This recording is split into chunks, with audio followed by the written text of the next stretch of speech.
Alright, this is a video of Traffic Pest Solutions direct marketing training. Normally this presentation is used to kind of introduce people to the direct marketing that Traffic Pest Solutions does, especially for people that have never done direct marketing before, door-to-door, cold calling, any of these things, to see or understand exactly what's involved with it and if it's something they would like to do. Alright, let's get started. Alright, Traffic Pest Solutions. Who are we? Traffic Pest Solutions is a small general pest control company. We service northern Los Angeles County and are expanding to Orange County. Los Angeles operates out of the Santa Clarita Valley, up Valencia near Six Flags. Orange will be stationed in Yorba Linda.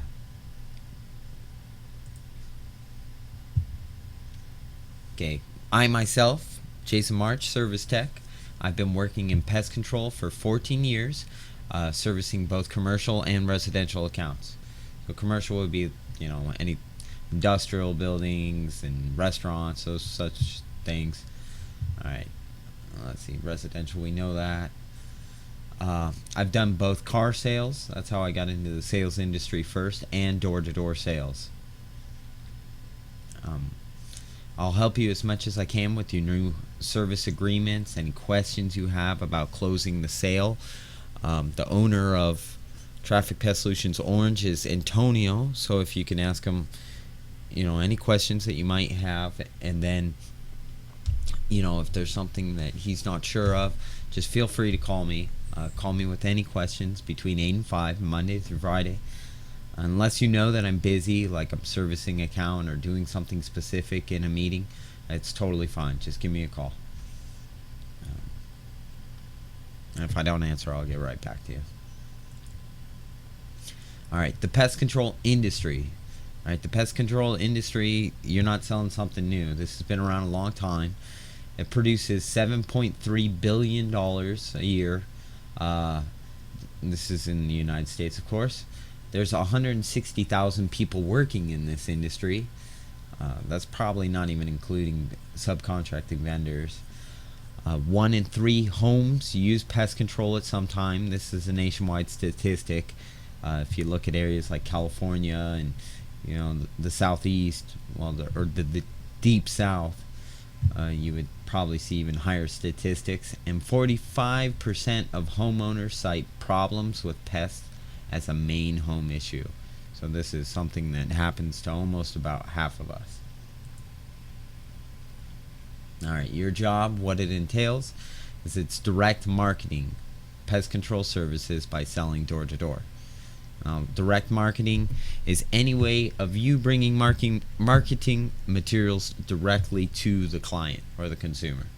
So whether that be mail, talking to them, those are forms of direct marketing, or even cold calls if you're making telephone calls. While typical marketing, or more typical marketing, other forms that do not include direct marketing would be, print ad, mass media things, commercials, things that target a broad audience but don't get specifically, you're not demographically looking for that exact customer. So the other thing, other than you marketing it, another form of marketing, you're leaving impressions of Traffic Pest Solutions, i.e. by business cards or door hangers or whatever you guys are going to be set up with there in Orange County.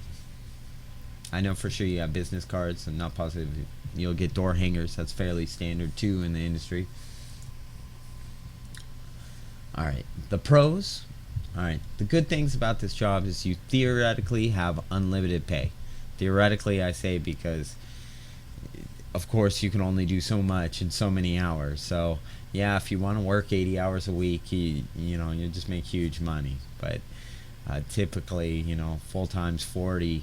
The guys that work 60 hours, they make good money. But even if you work part-time's typically like 28 hours. And you try to target it in the best times, you'll make good money. The hours are flexible. It says as long as you make quota, because what it is yeah, certain people, until they get like motivated or their own flow, there's some people that just need to be told what to do, while others will just get to it. So if you're making your sales, you're welcome to do whatever you want, as long as you keep doing it. You're rocking. um, Once you're established, you're like your own boss. We Sometimes some guys like to go in teams. You and a friend, you can knock one side of the street, other person knocks the other side of the street.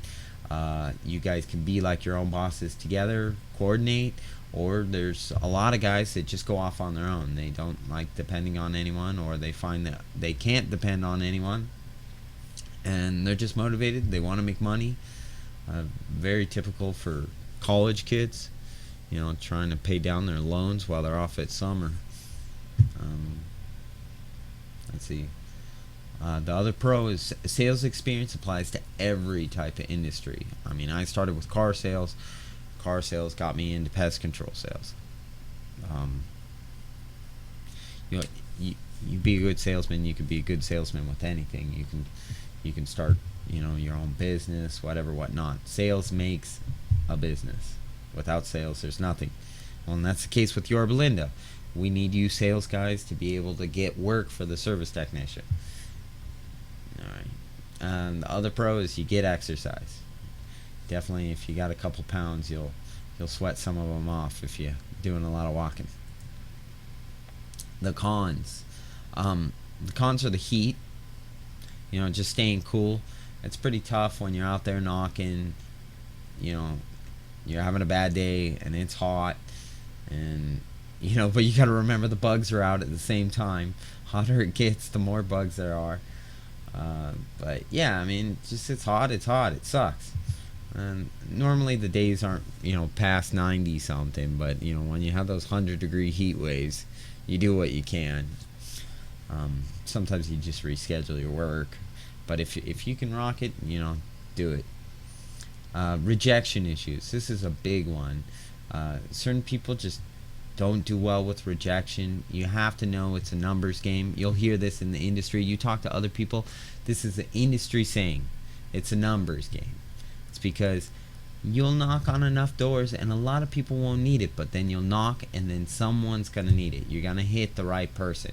So the problem is, you talk to 99 people to get that one yes, the 100th person, and that was 99 rejections. It's not a rejection. They don't need you. It's it feels bad, but it's nothing against you, And I know it makes you feel down, but just get past it.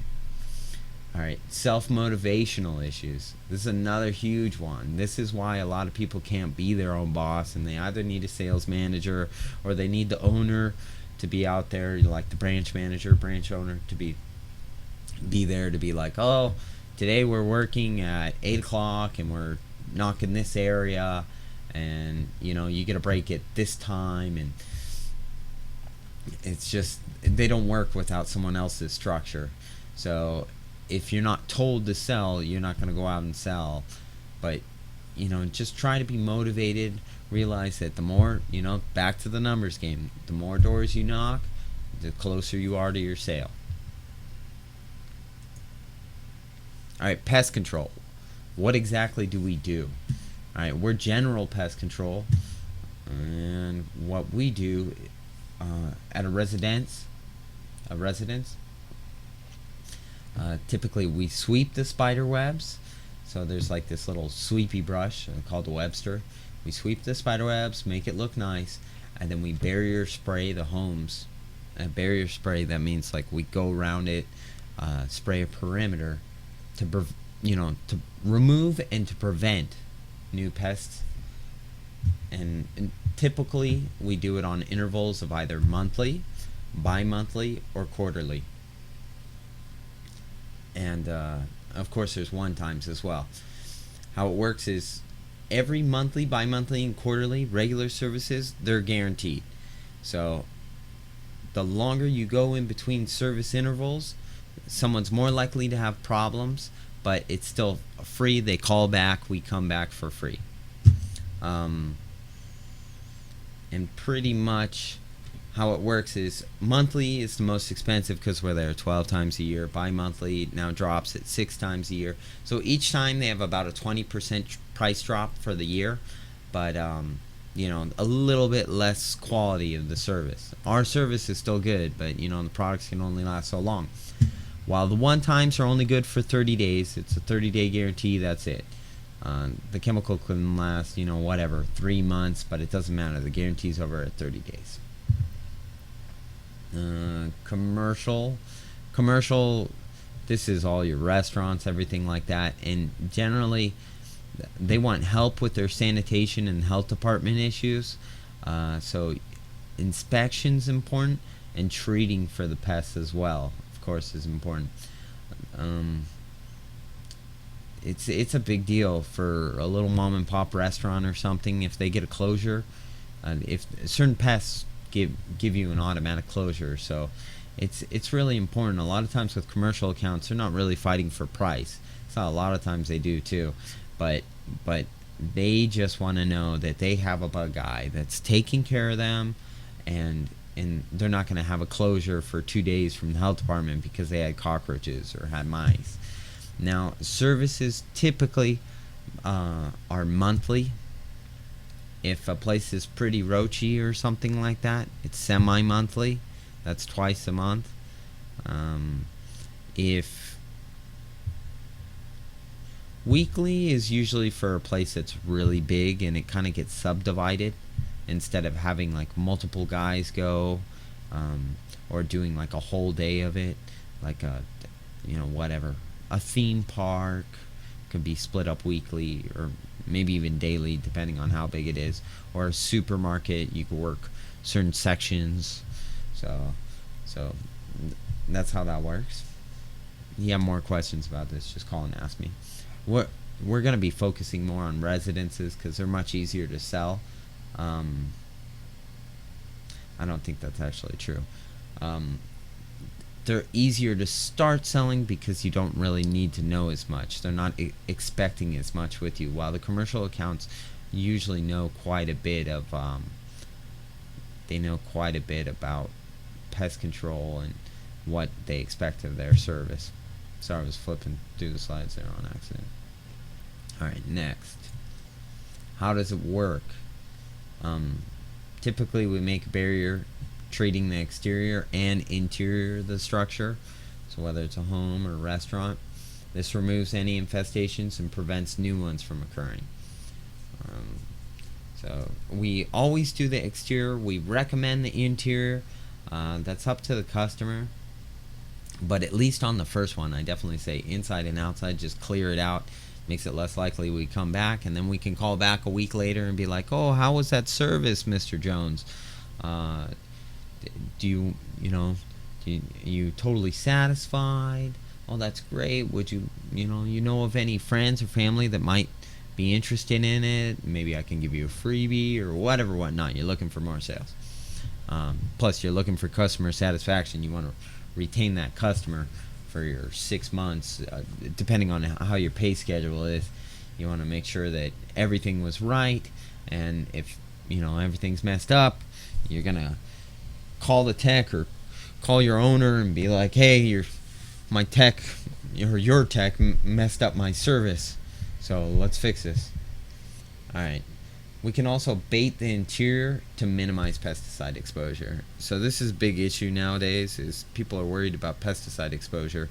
We carry safe products, but bait, specifically a bait we use called Advion, is extremely low pesticide exposure.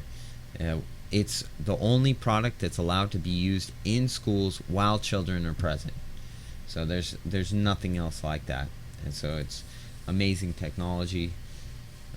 It actually doesn't become an active insecticide, or the ingredient inside it doesn't become active unless it bonds with whatever the biochemistry is inside of the insect, the target insect. So when non-target organisms like humans or whatever are exposed to it, it's not even a pesticide. So yeah, we can definitely take care of these people while keeping everyone safe. Even our sprays and everything are totally safe. Yeah, a dog can be around, but there's general guidelines to follow. Customers aren't supposed to be with you while you're spraying. It's just in the instructions, those kind of things, because you're spraying. All right, next, what's covered? All right, these are the pests that are covered in the contract. If you look at your service agreement, it says the pest, and it has a little star on it, so that way hey, these ones, boom, these are the regular ones. And then if they're talking about something else, you could be, oh, hey, this might be some money here, or this might seem easy, maybe I can hook this one up for free. If this is his hot button, this is what's going to make this customer sell. Oh, it's fleas. Okay, whatever. We'll have the guy come and spray it. The service guy's going to be pissed off, but hey, I'm going to get my sell.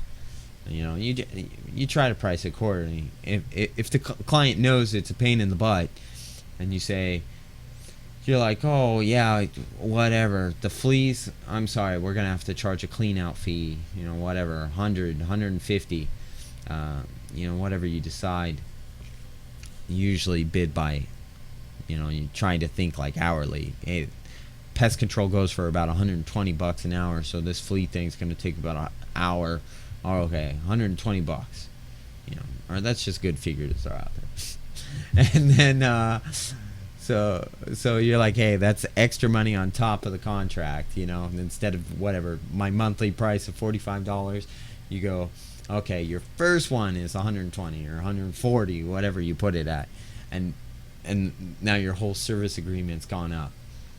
Why do I keep switching things? Okay, so your regular pests, going back to that, are ants, spiders, mice, cockroaches, rats, silverfish, earwigs. Earwigs are those pincher bugs. Silverfish, they don't have another name. They're kind of weird. Some people get them, some don't. Look these things up on the internet if you want to know what they are. But earwigs or pincher bugs, people get those all the time. Pill bugs are also known as roly-polies. Some people don't like them. They usually don't go inside, but people don't like them. Whatever. People don't like everything for some weird reason. Sow bugs. Sow bugs are pill bugs that can't roll into a complete ball. Maybe I've seen one. I don't know. They look exactly the same. I've never paid attention to how well they roll into balls. All right, snails. Snails are snails, mollusks, nasty things. This includes slugs too, but it doesn't say here. Wasps are not bees. They're a whole nother thing. They usually make the little paper thing up under the eaves. Those are included. We'll knock them down and spray them. And crickets. Everyone knows crickets. All right, extra things are bees. So we're talking a beehive, something like that's in a wall. Like, that's not going to be covered. Unless it looks like the easiest thing. The bees are just sitting outside, and that's what's going to make the sell. That's not covered. If the guy wants you to rip down the wall and, spray inside there and, remove all the honeycomb out of the wall, no. We'll figure this one out. And when you're like, I don't even know how to quote this, just we'll call Antonio or myself, and we'll figure it out. All right, bed bugs. These things are a pain. Fleas. Fleas can be added. It's all depending. Pantry pests are things that, like meal moss, things that infest inside, your grains and stuff in your pantry. So these are typical extras. What's not covered? This is very important. General pest control is not termite or wood-destroying organisms. Okay, wood-destroying organisms, fungus or other insects that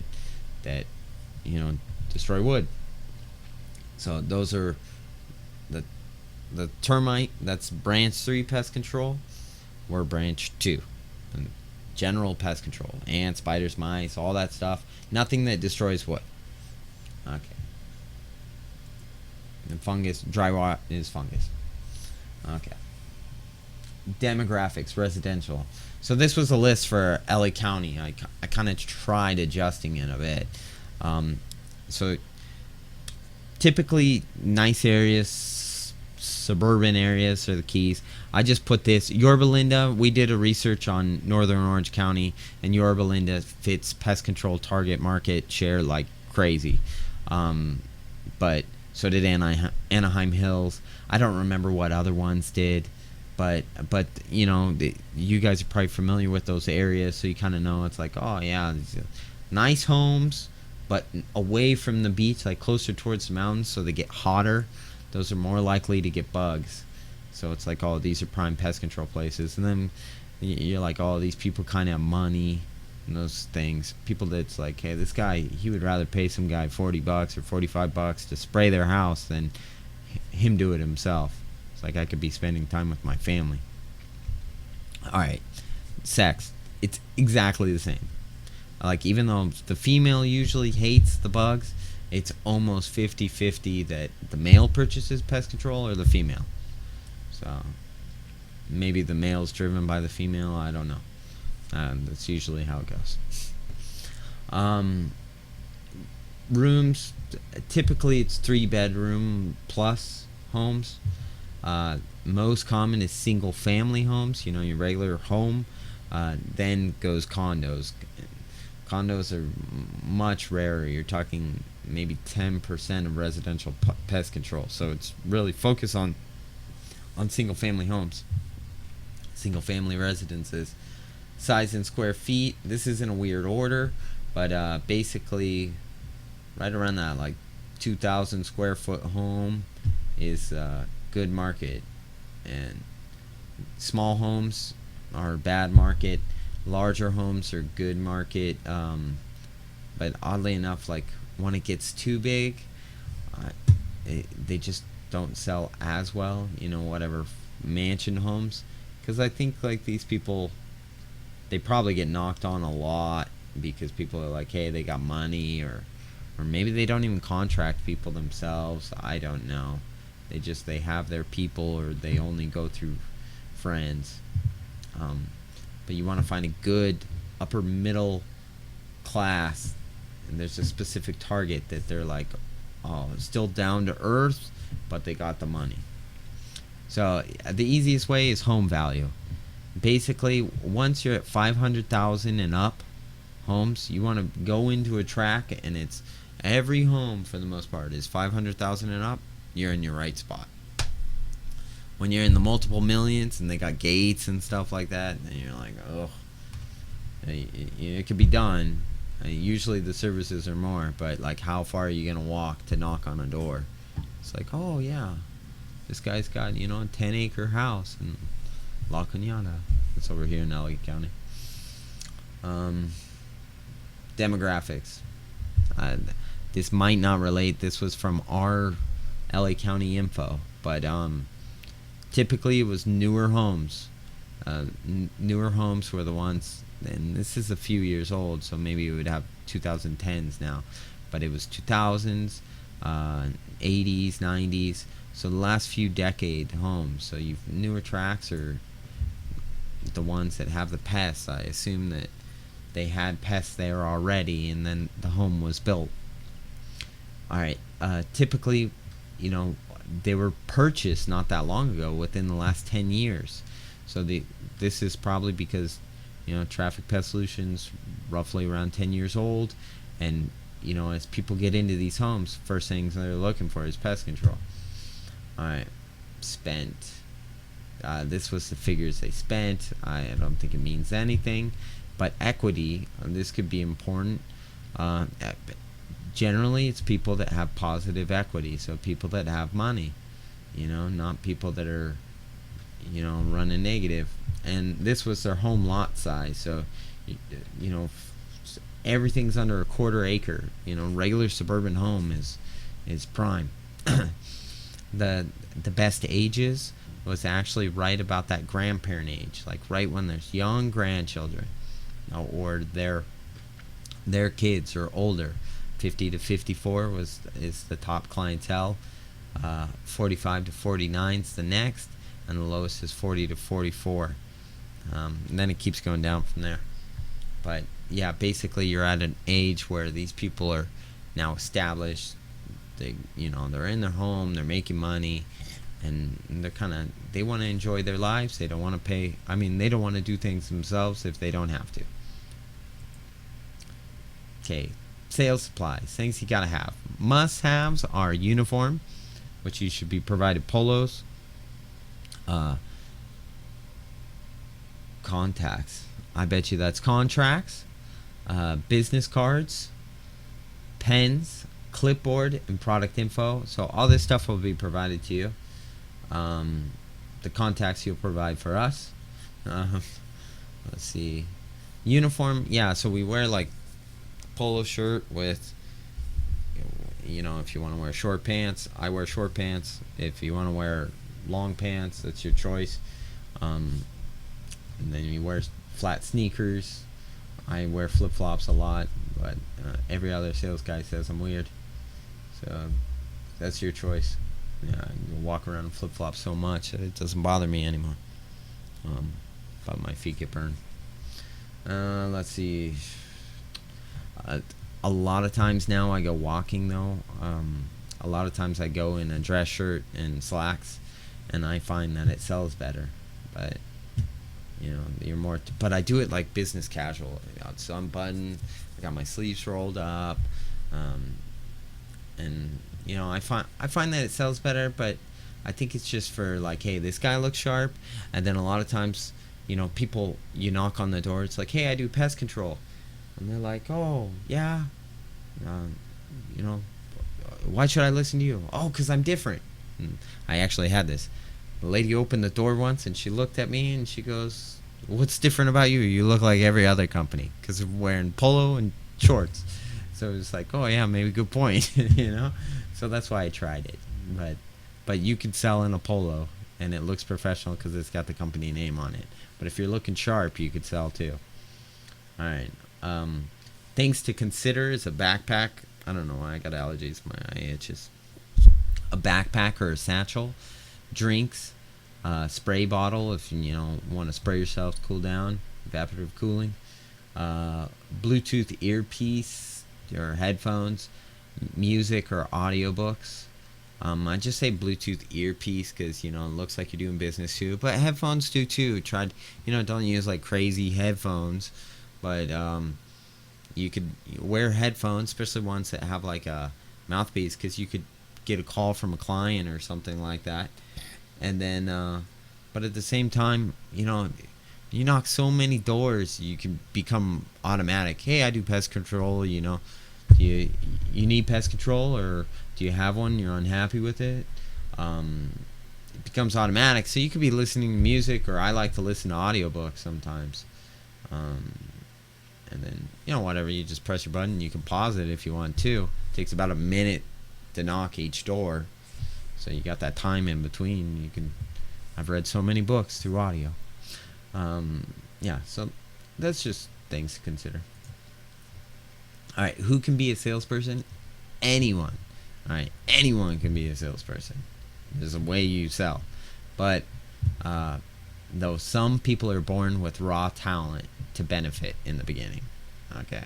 So some people are just like naturally friendly, or they sell well, but with practice, everyone will be good. I get this thing because I actually heard this from a guitarist. Some kind of classical guitarist, just ridiculous, was one of the best guys in the world, and his master was one of the best in the world too. And he said, it's the fact that he actually played, well, that was his living, no? But he played guitar 8 hours a day. So it's like, okay.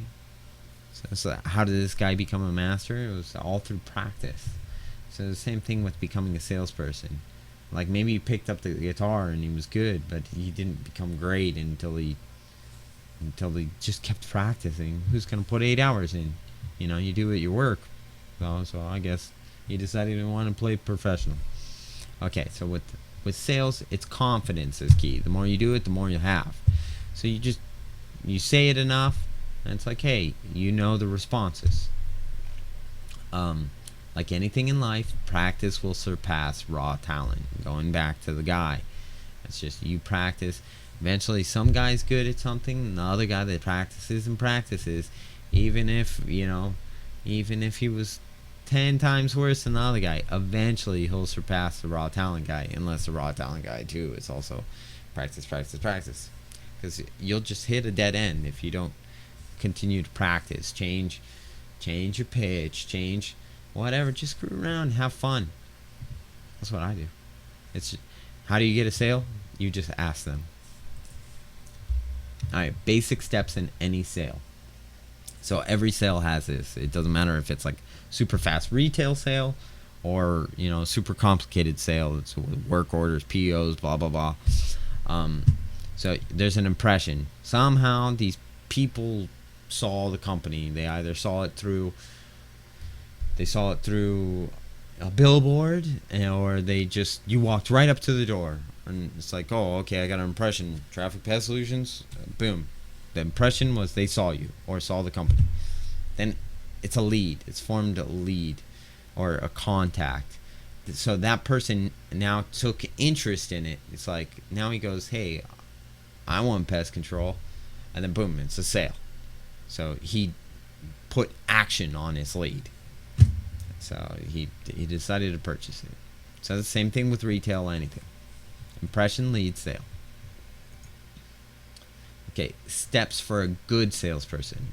There's two more steps that are missed here that will change from just your average salesperson to a good or great salesperson, and you'll get a lot more sales this way. All right, so the same thing, the impression, the lead, but here we go, follow up. So for some reason, if you got stuck at that lead stage, the person was interested, they asked you questions, and then you left. You just go, oh, okay. Yeah, oh, you're going to ask the husband? All right. You know, that's not, call me when you talk to him. Okay, I'm gone.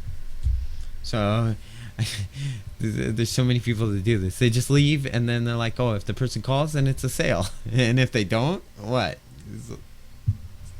If they don't, it's like they were just trying to get you out. No, a lot of people are really busy, so go and check back on these people.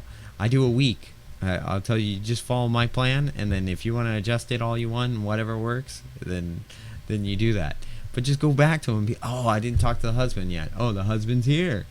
Or I talked to the husband. Husband said no. Oh, okay. Well, I tried. You know, whatever. Or, hey, this guy's serious because he came back. So follow-ups. I closed at least 50% of my sales on a follow-up. Sale, and that was the one we already discussed. Everyone knows the sale. And then the referral. This is going back to the you sold them, you call them or you talk to them, see how your service went or their service went, and then you ask for a referral. I mean, it's totally natural. We did this in car sales. It's like you could even hook them up. Hey, maybe I'll give you a hookup, or I'll give you a free aid station or something, as long as you talk to Antonio and it's cool. But if you get another client, it's well worth it. So yeah, referrals are good. Plus, if they're like, oh, my guy takes care of me in my pest company, then they'll refer you. All right, the numbers. This is typical numbers. Good salespeople track their numbers. Why do they track their numbers? It's for motivation and as a baseline for improvement. Just every real salesperson tracks their numbers. Okay? So if you track your numbers and you're like, hey, I'm knocking whatever. I did 8 hours of work. And it was whatever. Did 8 hours of work and it was just crap. I didn't sell a thing. That sucks. Well, then you go, hey man, I at least sell at least one every 8 hours. So you're still motivated. You're gonna go, hey, then I bet you money I'm gonna go out tomorrow, and in those 8 hours I'll get my 2, and boom, I'm back on track. Or you'll be like, I'm not back on track, so God, I gotta work more. You know? And then it's a baseline for improvement. So you know, hey, I make a sale every 8 hours, but I want to make more. Or how many doors does it take? You know, I knock whatever this many doors. I talk to 100 people, and then one of them becomes a sale. All right. So 1,000 card impressions. We're going to the next bullet here. 1,000 card impressions. So when you knock on a door, no one's home, but you leave a card, 1,000 of those will generate one lead. That's not a sale. That's They called and they're like, oh yeah, I need pest control. Let me ask you a few questions. Usually they do become a sale, but it's a lead until it's closed. All right, depending on your skill, it's 30 to 100 people you talk to will make a lead. Yeah, that's easily right. 30 to 100 people you'll talk to, there's a lead in there. That might even be kind of high.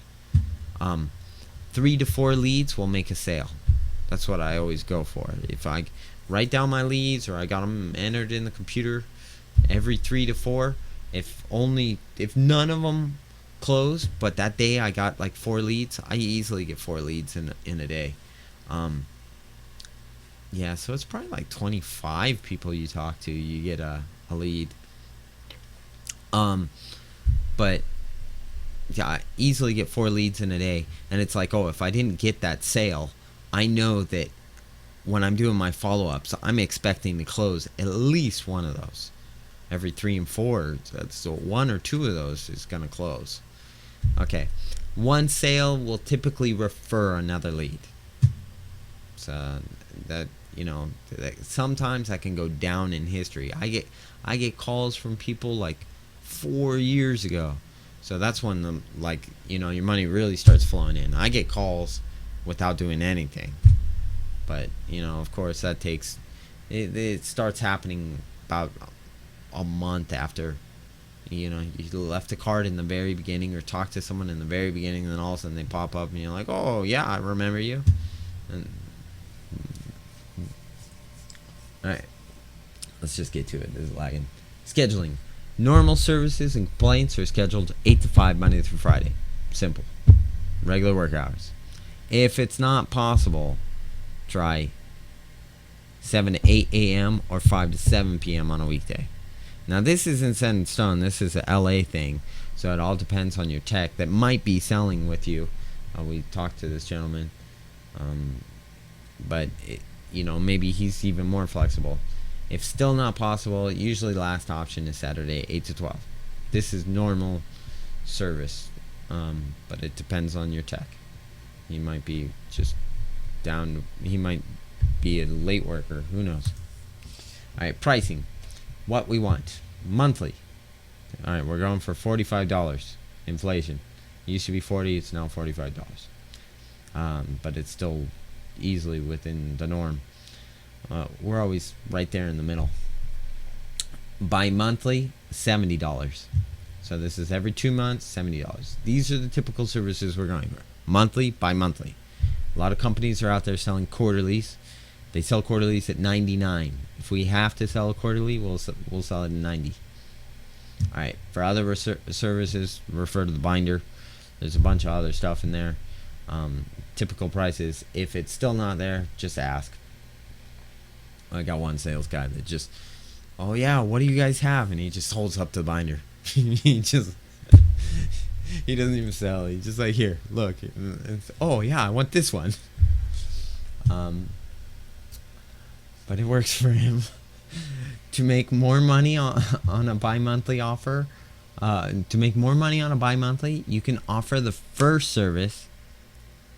First service is monthly. This is kind of complicated, but in 12 months, you have 6 bi-monthly services. So this is a trick I learned from another sales guy. What he does is he says, okay, this first month, you'll pay for a service, and then next month, you'll do another service. Basically, we're putting 2 services in the beginning, month to month, back to back, because we just want to make sure it's cleaned out. And then it'll go on to the bi-monthly. And he would do that, so that way he would have more money on his... You get paid a percentage of how much your year is. So he would add, instead of his 6 services, that was his way to tack on a 7th service into his bi-monthlies. And, still try to get that same dollar figure you would get out of his monthlies. And it worked. It was common. You could also charge an initial for the bi-monthly and none for the monthly. You'd do things like that. Or to charge an initial. If you can charge an initial, go for it. You just raise your rate. Alright, how do we get paid? We get paid every 2 weeks. This is LA's. I heard that you might be weekly over there. Talk to Antonio. Bonuses are monthly normally. Not always the case. Sometimes bonuses like, hey, whoever makes the first sale right now is $50 or $25, $100. So they could be cash in that moment. I got it in my wallet. You want it? Motivation. Commission is 33% of the annual amount of contract. Bonuses vary. 25 to 100 is normal for bonuses, but commission's either 33% of the. There's a couple ways of the pay plan. I'm not sure what you're getting there in orange, but typically it's you get 33%. You make the sale, and the second it's done, here's 33%. The other option is commission front and back. So you get higher amount, 40 to 50% of the sale, but it has front end and back end. So it's on that week or whenever your pay period is in that sale, any sale that was closed, it's like, here's 25% of the year. They pay it out, and then they go, all right, we'll give you the difference when the client's gone 4 months, or whatever your agreed term is with your sales manager. So it goes, okay, you get that on the back end. If the client cancels, you don't get paid for that client, so we take it out of the back end. Don't worry about cancellations. They're literally like, if, not even 10%. It's like maybe 5%. As long as you don't lie and promise things that aren't covered, cancellations are very unlikely. And you do get them though. But usually it happens after you've gotten your back end, so it doesn't matter. Because they'll be in like February and it's all rainy and there's no bugs and it's too late. I already got my back end. I'm out. No. Okay, paperwork. All right, the paperwork you have a lead sheet. We try not doing the lead sheet. Try doing it on your cell phone. But sometimes you don't have service. We like to do it with Google Sheets or customer and relation management software that we have. But but sometimes you don't have the time or you don't have service, and you just write your leads down. But make sure to put them in the computer after, because maybe your sales manager or me, I won't be in Orange County too much, but maybe I'll be like, hey, I'm right by this lead, and let me try closing it. And like I see the memo, or you call me and say, hey, can you close my lead? And it's there. Let me find it in the Google Docs, or let me find it in the CMR or CRM, customer relations management software. Right, contracts, you gotta have contracts. You fill out the contract and then you give it to me to close the sale. Well, that's from LA County, but you'll give it to your service technician. He'll close the sale. Or you give it to Antonio, and Antonio will give it to the service technician. All right, sales letters. To follow up leads. Oh yeah, so we can print you out sales letters, and basically when you go to a follow up and you knock on the door and they're not home, just leave a letter and sorry says everything, so you didn't miss that opportunity. Hey, I was here. Remember me? I still want your business. Oh, this guy wants business. Next, common questions. Is it safe? Okay. Our pesticides are ranked safest to least. Traffic Pest Solutions only uses the safest. All right. Is it organic? All right. Some of our products are organic, others are not. The most effective and safest product will always be used. That's how it always works.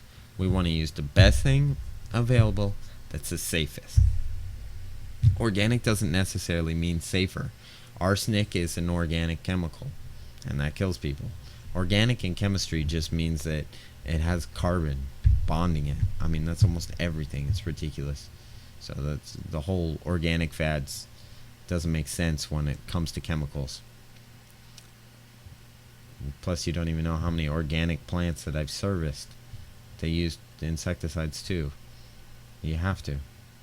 It's just, you have a process of doing it. You try not using them first, then you do it. Compared to like the other people that are like, hey, let's just blast it with insecticide. And that's it. That's a presentation. So any questions or anything, just give me a call. If not, talk to Antonio. Thanks.